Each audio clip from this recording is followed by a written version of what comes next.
Ladies and gentlemen, welcome into another episode of Crunch Time with Kruck. We're not at the table today. We're in the locker room for the football team.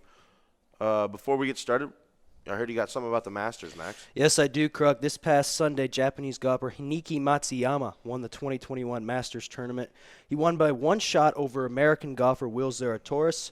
Matsuyama will be the first Japanese golfer, Krug, to win the Masters. That is very cool to hear. Krug, do you got any other thoughts you want to say? Not really on the Masters. Congratulations once again to him. Moving forward, this weekend is Jackie Robinson Day in MLB. Since we're bringing it up, it's the 19th Jackie Robinson Day so far. His jersey has been retired by every organization, twice over by the Yankees, once for Mariano Rivera and for Jackie Robinson. But without much further ado, let's hop right into this week's MLB Weekly. We'll be discussing what happened around the MLB. Krug, right now, as the MLB season has started to begin, the season has become wild. Every team right now, the Boston Red Sox, can't you believe that? Right now leading the AL East. And right now, the Kansas City Royals and the Indians are right now atop the AL Central. The Mariners and Angels atop the AL West. The Dodgers right now, though, have the best record right now with a 10-2 overall record, with the Padres at 9-5 and the Giants at 8-4. So, Kruk, what is some updates you got for this baseball season? How do you think it's looking so far? Well, I mean, when you think about it, the Dodgers are the first team to 10 wins on the season. They're 10-2. They are currently leading the NL. They're 5-0 at home. They're 5-2 on the road. They've scored 68 runs. They've given up 32. They've given up 36, which is a difference of plus 32, which means that compared to all their opponents, on average, they score about 2 to 3 runs more than them. The Red Sox, as you mentioned, are leading the AL at a 9-4 record.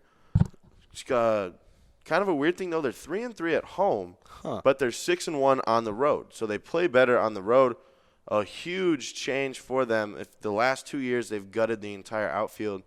Jackie Bradley Jr. going to the Brewers, Mookie Betts going to the Dodgers. Yep. The Royals picking up Benintendi, one of their outfielders as well. So completely new outfield over the last 2 years. Another team I want to talk about, the Royals, off to a hot start. They're 7-3. They won the series against the Rangers to open the season. They split with the Indians. They split with the White Sox, who are actually really good this year. And then they won the series against the Angels, and they're currently playing a series against the Blue Jays, which I will be heading to tonight to get you a live report on it next week. The Yankees, the Braves, and the Rays all doing terrible out the gate, and they're supposed to be really good this year. The Yankees dropped the series against the Blue Jays. They dropped 2 series against the Blue Jays. They lost to the Rays, but then they won against the Orioles. So they're kind of on a good track. The Braves are 5-8. Freddie Freeman was last year's NL MVP. You know, both leagues had a first baseman win it all. But Ronald Acuna Jr. is showing off exactly what he thinks he can do this year and proving people wrong for not voting him last year. They started the season off with being swept by the Phillies. Then they won back-to-back series against the Nats and then the Phillies. And then they lost 3 straight to the Marlins. And then last year's World Series losers, the Rays, who should be really good this year, are currently 26th in the MLB. They started off the season by winning against the Marlins. They got swept against the Red Sox. They won a series against the Yankees, which is surprising.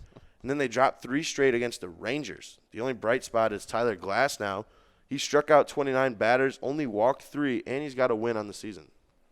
Yeah, Krug, it's been an interesting year so far, but right now the team that is still looking the same, with, like you mentioned, the Braves, the Rays, all those teams not looking great, is the LA Dodgers. They're still looking like the team that is representing the NL. I think adding pitcher Trevor Bauer was a big pick for the pitching rotation for the Dodgers. It was a big one because this team needed another pitcher, and obviously winning the Cy Young Award with the Reds last season, Trevor Bauer had a lot to prove, and he wanted to go down to the Dodgers to win a championship. He wanted to win a World Series, and that was one of his goals. And obviously, Corey Seager, Mookie Betts, still looking great from last season. Right now, Betts has 10 hits, and Seager right now has 16 at this moment. So right now, they're still looking at their point so far. But another team, though, I'm looking at another LA team, Kruck, and the Angels. Now, I get it. The Angels lost a good series with the Royals over the week, but Mike Trout and Shohei Ohtani are big pieces for the Angels. And don't you think this is interesting? Ohtani pitches too, and he hits like the 4 or 5 spot in the lineup, which is very different. Usually you don't see pitchers that much get in the batting lineup that much. Usually it's a DH they have or someone else different. But Ohtani has that interesting difference for him to help himself out. And like you mentioned, the Boston Red Sox leading the AL East. Obviously, it's way too early still. We don't know what's going to happen. I remember I mentioned the Yankees, Kruk. The Yankees to try to be a team to watch in that division. But right now, they're struggling right now. Hopefully, they can get it going as well. You got anything else, Kruk? As you mentioned, Ohtani, one of the best pitching hitter duos in the game right now. At the Royals game on Monday, I also got a chance to go to because our Avila's quarterback, John Jacobs, was kind enough to buy me a ticket to go. He hit a double down the line at 119 miles per hour, and he also blazes the ball across the plate at 101 on occasion too. So he's throwing gas whether off the bat or through his hand. Moving forward, there were two amazing things that happened this week in the MLB, and both of them were no-hitters. Joe Musgrove had a no-hitter against the Rangers, and then Carlos Rodon threw a no-hitter against the Indians. Max, what do you got on that? Kruk, I'm going to talk about Joe Musgrove from the San Diego Padres. I think that is just an interesting story. First of all, that was the first no-hitter that the Padres had in their franchise history, and that's very cool. Think about that, their first no-hitter. I mean, that's incredible to have as a franchise, and you can definitely see he was a big part of that, obviously, to not let any runs or hits go at him. And some interesting facts I found about him, Kruk. He is a San Diego own. He's a San Diego product. He played at Grossmont High School in La Mesa, California. Musgrove was first traded by the Toronto Blue Jays back in 2011. However, though, in 2012, like I said, he was traded. He first started with the Blue Jays, my fault. Then he went and got traded to the Astros in 2012. And then overall, he's now led his career at Pittsburgh before finally he came to San Diego. So he's been all around the block, Kruk. He's been to a lot of teams, been to a lot of places. But having his first no-hitter and first time for the San Diego Padres is a big award. What do you got on Carlos Rodon there, Kruk? Well, I'm going to touch on Musgrove just a little bit more while I have him pulled up. Kind of an interesting fact. Before the game started, he was feeling extra tight in his throwing arm. So he decided to drink 12 bottles of water before the game started. Wow. And he had to... Seemed like that workout. He had to use the bathroom extremely bad throughout the game. And he actually said in a post-game interview, and I'm quoting here, "That was the one thing I didn't want to break, the superstition of it all. I didn't want to use the bathroom in the middle of a start." So he was crossing his legs when he was on the bench during those 7th, 8th, and 9th inning. I can guarantee it.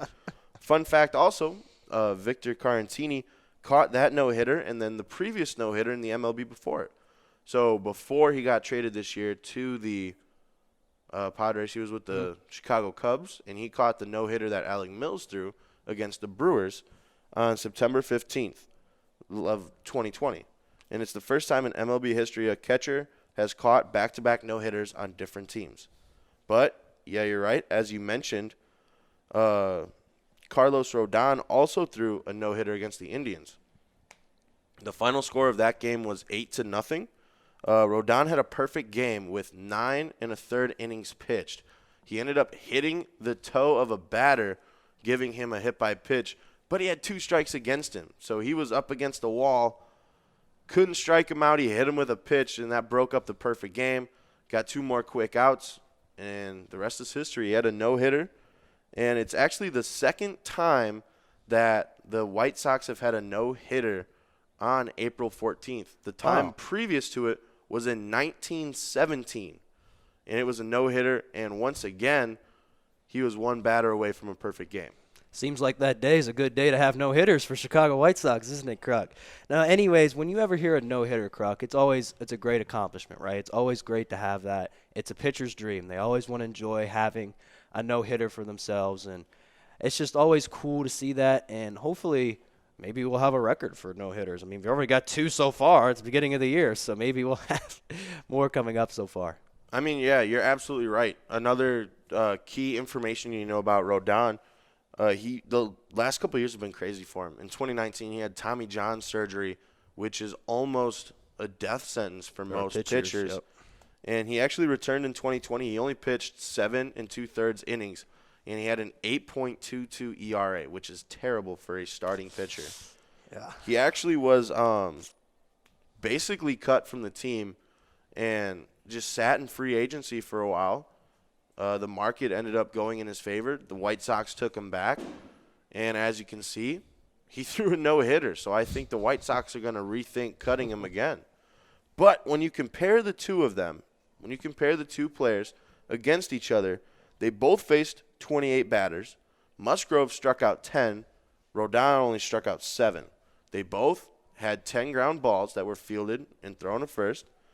Musgrove threw 112 pitches, and Rodon threw 114. So these appearances were very similar, right down the same path. And surprisingly, they came a week apart. So it's maybe a glitch in the matrix. I don't know. Maybe it's just weird with all COVID going on, Kruck. You never know with how the season's going to be. Kruck, though, we're going to transition now to talk about the NBA Weekly Report. Kruck, it's been a crazy week overall for the NBA. First, I'm going to mention that the LA Lakers first beat the Nets without their main players and LeBron James and Anthony Davis. This happened last Saturday as they won 126-111 over the Nets with star players healthy, and Kyrie Irving had 18 and Kevin Durant had 22.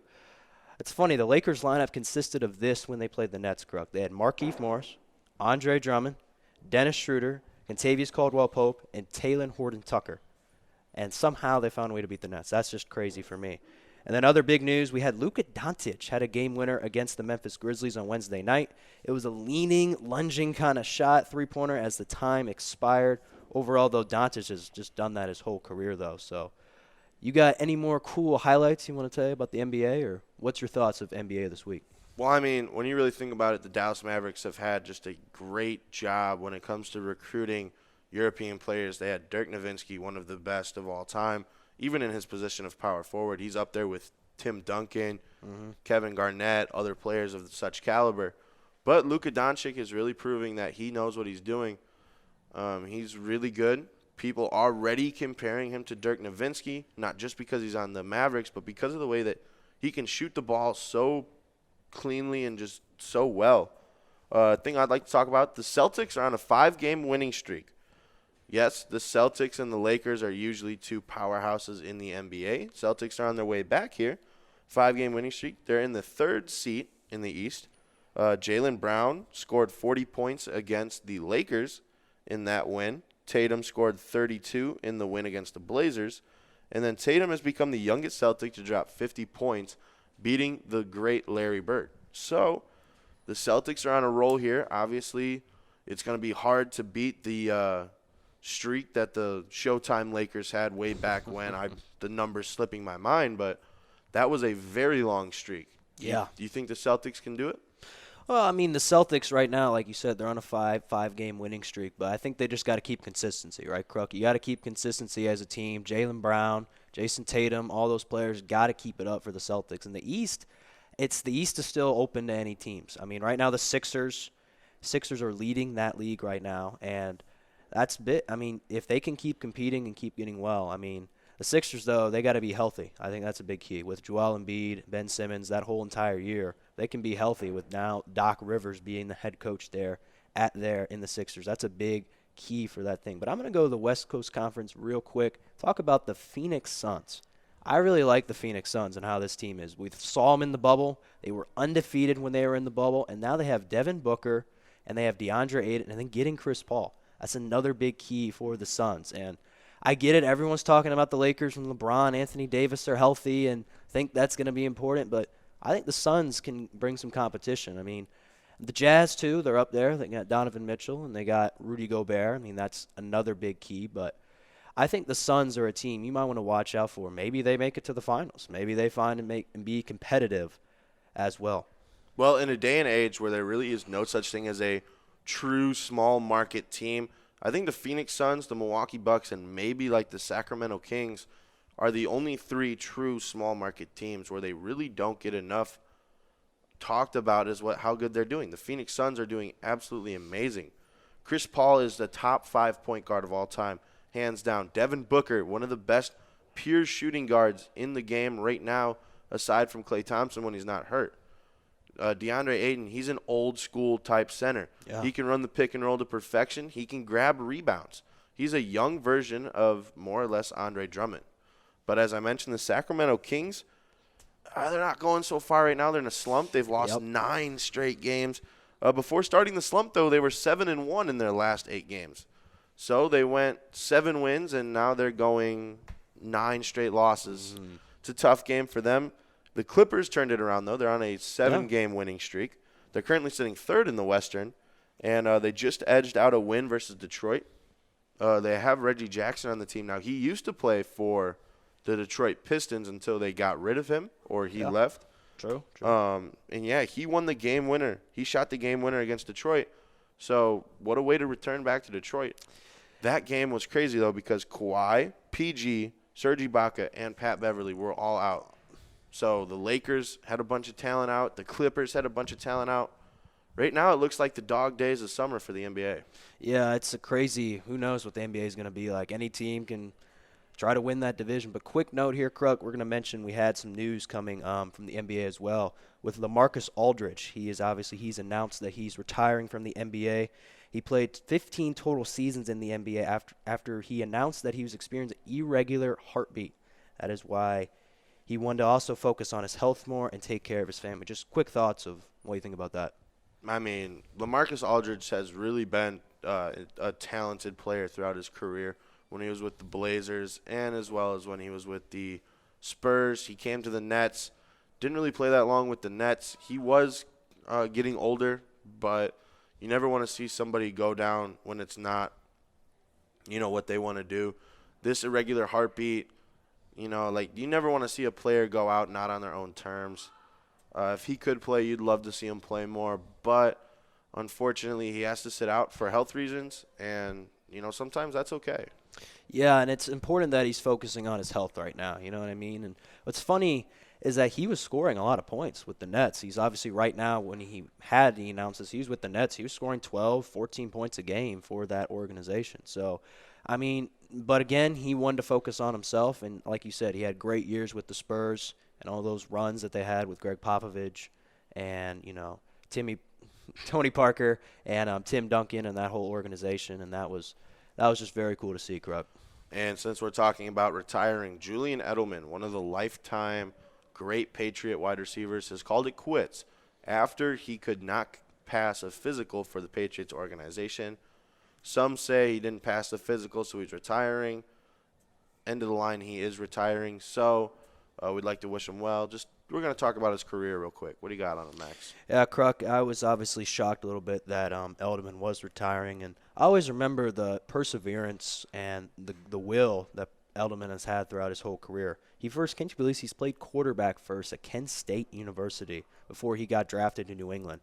And some cool stats I found when he actually, at Kent State when playing quarterback, he threw for 1,820 yards, but also had 13 touchdowns, 11 interceptions. It's kind of funny. Some good stats, but not some great stats. But again, obviously realizing he's a great receiver, we realize that it's not just his position. So, but anyways, though, Edelman he's one of the best. You know what I mean? He's one of the best. And obviously the relationship he had with Tom Brady and the connections he had with Tom Brady. What's funny is that he was selected as the 232nd pick in the 7th round of the 2009 NFL Draft. And Tom Brady was a 6th-round pick in the 199. So, again, 2 late-round picks going to New England that became stars. And I think they both have a connection to that. And there's just one quote that I found that Tom said to him before he retired. He said, "You never lost a chip on your shoulder, and you never let anyone define you as a person or a player. Proud of you, Jules, and love you." And that just shows the connection those two have together, Kruck. And, I mean, we hope that Edelman keeps well. We hope he finds himself whatever he believes is best for him. And that's obviously our goal for anyone in life. Isn't that right, Kruck? I mean, absolutely. Julian Edelman, just to break down his stats, he may not be the biggest guy in the world, especially on the team, but he does leave huge shoes to fill for the Patriots organization. 137 games, 620 receptions, and then 6,822 receiving yards. That's an average of 11 yards per reception over his career. He had 36 touchdowns, 66% catch radius, and then he would average 50 yards per game. And he ended up winning 3 Super Bowls with the Patriots in 2014, 2016, and then 2018. He was the 2018 Super Bowl MVP. He made that amazing catch against the Falcons. I remember watching that, and that was insane to me. Yeah. But he was NFL top 100 4 times in his career, 2015, 2016, 2017, and then back again in 2019. But he had that amazing catch against the Falcons. But he had a great career. He's a great player. It's up in the air whether or not he's going to make the Hall of Fame. Personally, I don't think he's a first ballot Hall of Famer, but his career is most definitely something that could make it eventually. Yeah, and like I mentioned, one last thing I'll tell about Edelman is that also being a 3-time Super Bowl champion, being the Super Bowl MVP back in 2018, and just his whole – I always just love a story of the underdog, you know what I mean? I always like underdog stories and people moving up to be what they are, and that's what Edelman really was his whole career, as he kept building up himself, and finally he went to an organization like the Patriots that is known to be hard on you, you know what I mean? Belichick doesn't mess around, and Belichick is always serious with the organization and how they, construct their players, Kruck. Yeah, absolutely. Moving forward, it's really getting to be a regular thing now, but Avila's got a wild weekend going on once again. They have baseballs taking on York College, a doubleheader on Saturday, followed by a third game on Sunday. And then softball has a doubleheader against Ottawa. So, Max, what do you got on those games? Kruck, it's going to be a great week for Avila Athletics as usual. Obviously, we had a crazy week last week, right? We had a lot of games last week. It's a little bit more dimmed down with the schedule, with all the events. But I feel like the baseball team, it's their senior week, right? They're going to come out there motivated as well. The record hasn't been what it's been like this whole season. So, obviously, they want to go on a note knowing they just got to finish the season strong.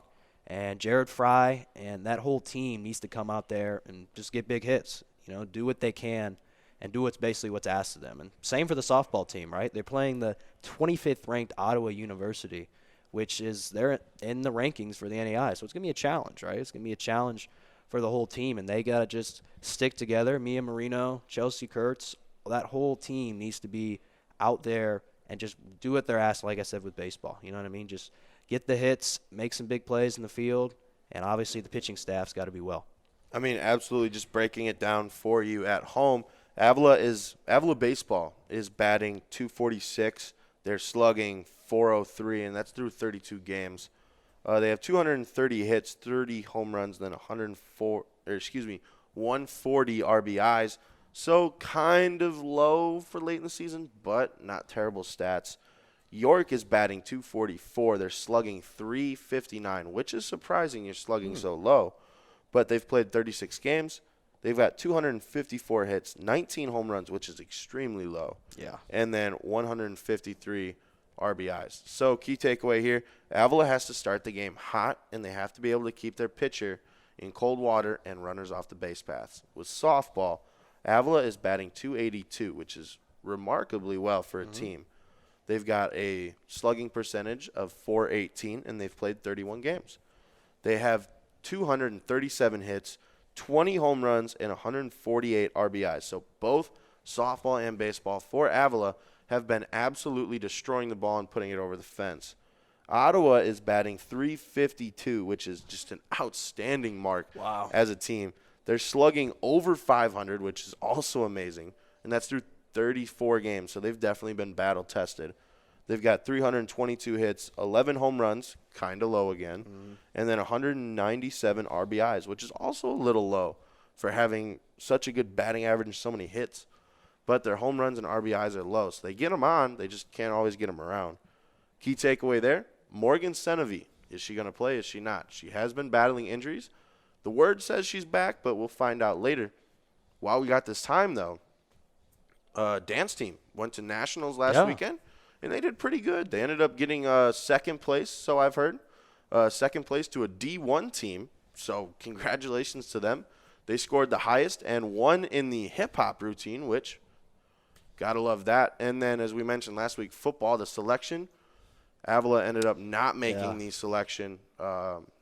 Being two Avila football players, we were not rather really happy thrilled. with that team that actually replaced us in the playoffs. But regardless, end of the day, we get a ring, and we just got to put in more work and win it next year, right, Max? Yeah, obviously it's sad we didn't make it into the tournament. We can have an argument of a long time of, we had more games and they were 4-1 and all that, but overall, like you said, Kruck, we can only control what we can control, right? And, we're going to get a ring at the end, and we're going to be, obviously, co-champions of the KCAC. So. But mentioning softball, we have an interview coming up with none other than the head softball coach for Avila University, Coach Bryce White. I sat down and I talked to him about who does he think is the best switch hitter in all of baseball, knowing that he is an MLB fan. So without much more, we're going to jump right into it. So we're live here with Coach Bryce White of the Avila softball team. How you doing today, Bryce? I'm all right. How are y'all doing? I'm doing pretty good. We're going to be talking about the Major League Baseball's best switch hitters of all time. So who do you have? Oh, man, you brought me this topic this morning a little bit. I was thinking about it. Obviously, I'm a big Chipper Jones guy. Grew up just Chipper was the man, picking it over that third and swinging it from both sides. And then, obviously you got Mickey Mantle, Pete Rose, and then, I think Eddie Murray puts himself up there. I think those four kind of separate themselves, and with the, I believe they're all 500 home run club guys, and so from both sides that's pretty impressive. That's really impressive, actually. Yeah, totally. Me growing up a Brewers fan, moving to Kansas City for college, I kind of morphed a little bit into a Royals fan. But the one team I just consistently am not a fan of is the Yankees. I feel like you either love the Yankees or you just don't like the Yankees at all. But my personal choice for best switch hitter of all time has to be Mickey Mantle. Just breaking down his stats, he batted .300 from both sides of the plate. He had a .420 on-base percentage, and he was slugging .560 also from both sides of the plate. Ended his career with 536 home runs, and most of his home runs came from the left-handed side, which was his unnatural side. He had 372 home runs from the left side of the plate, which his dad actually coached him up when he was young to actually bat switch hitter because his dad thought it would be easier for him to get into the league being a switch-hitting outfielder. And his dad was right because Mickey Mantle went down as one of the greatest ever player, really. And obviously he was pretty gifted already. I think natural talent would have probably got Mickey a long ways on his own. But you're right. Not a big Yankees fan myself, but, and then on top of that, you just wonder what the injuries of his career, did to possibly his career numbers. Because, Mickey retired pretty young. He didn't get the full career that some of these guys have gotten, and his numbers were phenomenal.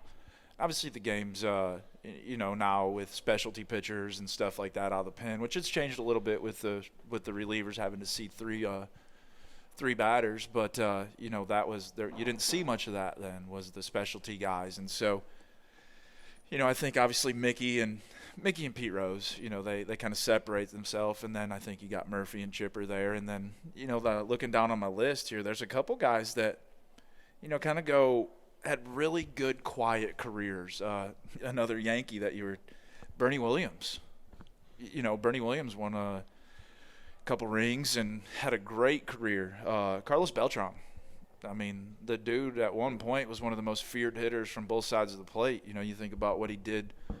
He's probably a little more known for his postseason heroics with the Mets there a little bit than regular season. But, again, injuries and, that dude could rake. He was one of the most feared hitters of, when he played. And so it's when you brought me that list or when you brought that up, I was pretty interested to look at my list because there's some dudes on there that I'm like, man, Roberto Alomar, great player. And, and then you take what these guys did offensively and defensively, and now, are we taking just the whole package or are we taking just the offensive side? So there's could be a greater debate if you got a little deeper into the full player. Because there's some special guys on there.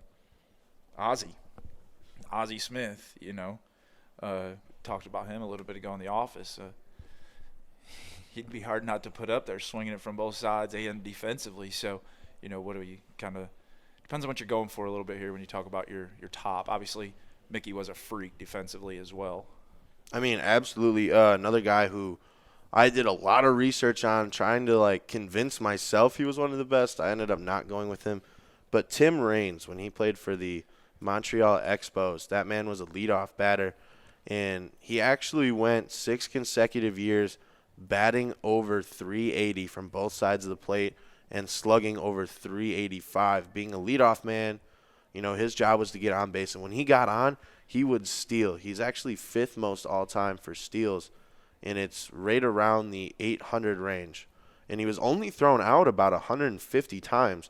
So when he stole a base, he stole it very well. And, he could get all the way to second and third when he wanted to.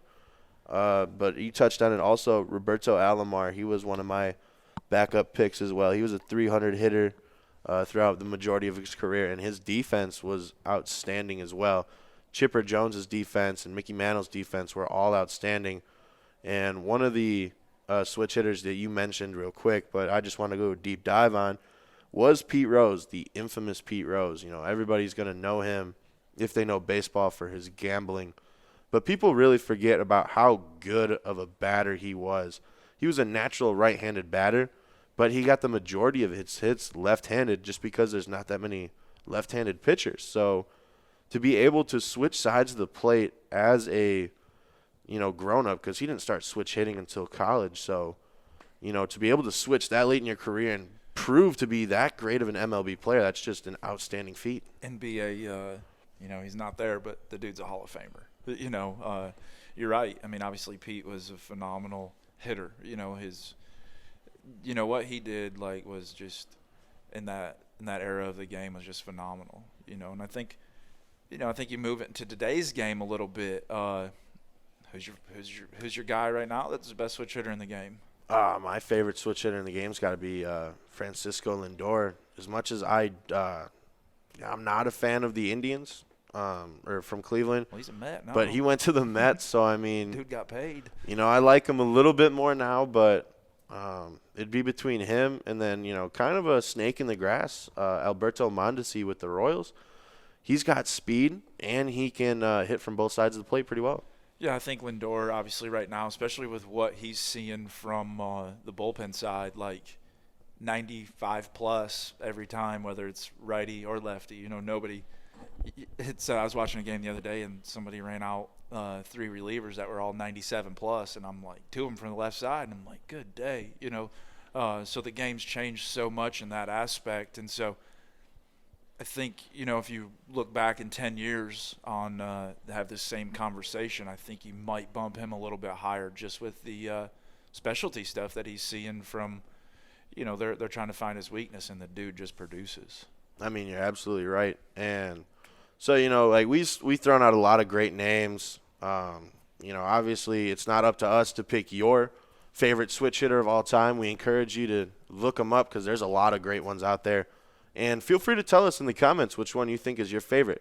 But until next time, this is Jacob Kruck and Mad Max. This has been Crunch Time with Kruck. I'd like to thank you for tuning in, and we'll see you next time.